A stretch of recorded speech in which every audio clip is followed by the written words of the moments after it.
shift your expectations of new motherhood that you should be doing it by yourself. Shift your expectations that Right. if you can't do it by yourself, or if you need to ask for help, that makes you less somehow. Sometimes that actually builds community and you find friends you didn't know that you had. People are usually just waiting in the wings. And I've been guilty too. I've had things happen in my life, and then later all my friends said, "Why didn't you call me?" And I was like, "Well, I never thought of calling you." And I don't know why I didn't.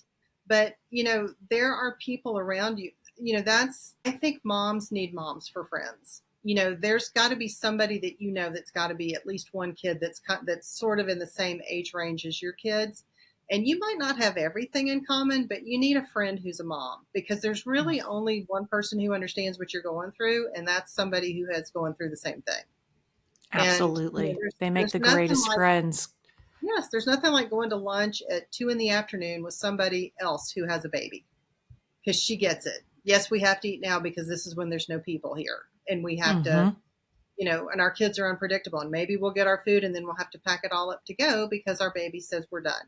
But, finding community and finding support, it doesn't always have to be something formal. Sometimes it can be informal. It can be, friends and Sunday school friends and church friends and community friends and neighbor friends. And that's not meant to be a replacement for professional help if you need professional help or if you want professional help, but it can supplement and give you some extra support and some extra cushioning and buffering from it can give you extra time to rest. It takes a few things off your plate so that the stress levels can go down, and that can actually give you more room to find the professional help and do the work of healing, not only physically with all the physiological changes and brain changes, but also the emotional changes and identity changes. I mean, you're a mother now, and that's a huge shift. It's not about you anymore. It's about this little person that you've brought into the world. And for a lot of people, that's a hard transition. I can't just go out with my friends when I want to. I can't just go drop everything and go to a movie. I have to live based on this baby's schedule. And that's hard. You give up a lot of your freedom, but you gain so much more with the love and the preciousness of a child, of a little you in the world. It's so worth it, but it is a lot of work too. And that's a reality to motherhood. We all struggle and we all have our different roles we have ourselves in and identity. And so just having a space to process that of what kind of mother do I want to be? One of my favorite questions to ask parents when I'm doing intakes for child therapy is, what do you want to repeat and not repeat of what your parents did? And that's usually very telling of the parent, how they were raised. And what are your priorities as parents? What do you really value? If your child as a 25-year-old was doing X, Y, and Z, you'd be like, we were successful as parents. What would that look like? Because then it also paints the picture of kind of, how do you want to be a parent? What do you want to teach them? Giving yourself time and space to reflect on that, because that can give you so much more meaning of, I'm raising a little human that will become an adult that can make an impact on this world. I agree with those things. Another thing that I would like to say, that babies come in every circumstance. Babies come when there's been a death in the family.